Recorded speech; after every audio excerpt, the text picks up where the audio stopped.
पालने वाले की सिफात उसके अंदर होती हैं। आसान, यानी आपको शॉर्टकट बता रहा हूं, जब जवान रिश्ते के लिए जाए। पहली सिफत मुस्लिम, दूसरी सिफत मोमिन, तीसरी सिफत कानित, मतलब खाजे भी हो। खवातीन के लिए पढ़ रहा हूं। एक खातून है रसूल खुदा के पास, या रसूल अल्लाह, मर्दों के लिए इतनी नेमतें, का कितनी नेमतें तुम्हारे लिए भी हैं या रसूल अल्लाह, आप इतने फजाइल पढ़ते हैं मुजाहिदों के, शहीद का ये रुतबा, शहीद का वो रुतबा, शहीद का इतना बड़ा दर्जा, क़यामत में शहीद को इतने मलाइक रिसीव करने आएंगे। या रसूल अल्लाह, हमारे ऊपर तो जिहाद वाजिब है ही नहीं, हम तो शहीद होंगी नहीं। जब शहीद नहीं होंगी तो ये कैसा इंसाफ है, अल्लाह ने हमें महरूम किया।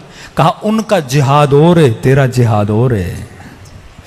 मैदान जंग में जाकर लड़ना ये मर्द का जिहाद है। और फरमाया घर के अंदर लड़ना नहीं, घर के अंदर सब्र करना ये औरत का जिहाद है। आज उल्टा है, वो लड़के जिहाद करती हैं। सब्र करना, शोहर बदतमीज है, भाई यही तो तेरा जिहाद है, सब्र कर। मर्द मैदान जंग में तीर खाता है, गोलियां खाता है, बदन कटता है। तेरी भी शादी होती है, कभी नंद की बातें सुननी पड़ती हैं, कभी सास की सुननी पड़ती हैं, कभी इस मर्द की बदअखलाकी सुननी पड़ती है। सब्र, यही तो तीर है ना जो तेरी तरफ आ रहे हैं। इनको तीर समझ के अपने वजूद पे लो और कहो खुदा मैं क्या कर रही हूं, सब्र कर रही हूं। फिर सैयदा फरमाती जब मर जाएगी इसे शहीद का रुतबा दिया जाएगा। औरत का जिहाद शोहरदारी, बेहतरीन शोहरदारी करेगी, सब्र करेगी, बेटी को सब्र सिखाएगी।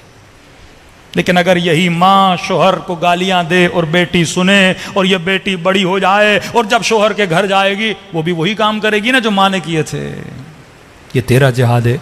अब ये नहीं कि मर्द बोले तेरा जिहाद है तो ले तीर में दे रहा हूं तुझे, ऐसा भी नहीं है। हाँ?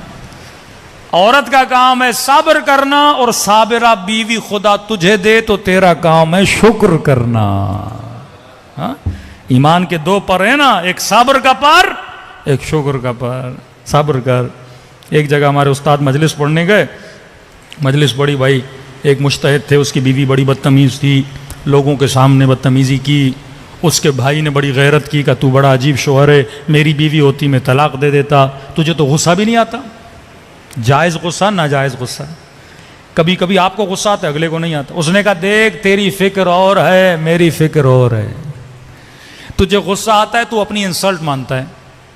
मुझे गुस्सा इसलिए नहीं आता क्योंकि मैंने अली का फरमान पढ़ा है कि अगर बीवी बेहतरामी करे तो मर्द क्या करे, सब्र करे। सब्र ईमान का आधा हिस्सा है। तो वो जो कर रही है करे, लेकिन मैं अपने लिए क्या बना रहा हूं, जन्नत बना रहा हूं। तो मौलाना कहते हैं हम मजलिस पढ़ के उतरे, अफ्रीका में पढ़ रहे थे, तो एक खोजे मोमिन आए। उन्होंने कहा मौलाना साहब मैं क्या करूं, मेरी बीवी तो बड़ी नेक है। हाँ, मुझसे तो बदतमीजी करती नहीं है, तो मैं ये सवाब कैसे कमाऊं। हाँ, अब भाई सवाब कमाने के लिए किसी का गंदा होना ज़रूरी नहीं है। तो मौलाना ने कहा कि देखो उसकी बीवी बदतमीज थी तो ईमान का आधा हिस्सा सब्र है, तेरी बीवी अच्छी है, ईमान का आधा हिस्सा शुक्र है। हाँ? हर हाल में अल्लाह का क्या अदा किया कर, या सब्र या शुक्र है, दोनों पर तेरे पास हैं। ये तेरा औरत का जिहाद क्या है।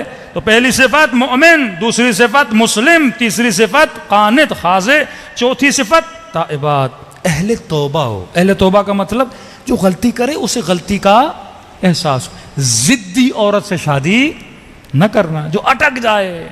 हाँ गलती की है बंदा, गलती पे सब्र करे। आबिदात, जो अल्लाह की आबिदा औरत हो, नमाजी हो, मुत्तकी हो, परहेजगार हो, अहले मुसल्ला हो, अहले ज़िक्र परवरदिगार आलम हो। क्योंकि शिकम में 9 महीना इसने एक बच्चे को पालना है। अब शिकम में बच्चा है, अगर यह आबिद नहीं होगी, इबादत नहीं करेगी, बच्चे पर असर कैसे पड़ेगा। तारीख़ इंसानियत का, आज के ज़माने का सबसे छोटा हाफिज़ कुरान मोहम्मद हुसैन तबातबाई, जिसने 4 साल में पूरा कुरान हिफ्ज़ किया। तो ये कमाल किसका था, मोहम्मद हुसैन तबातबाई का नहीं था, ये उसकी माँ का कमाल था। लोगों ने कहा बच्चा पढ़ना नहीं जानता, हाफिज कुरान कैसे बना। कि जब ये मेरी शिकम में होता था या मैं कुरान पढ़ती थी या मैं कुरान सुनती थी।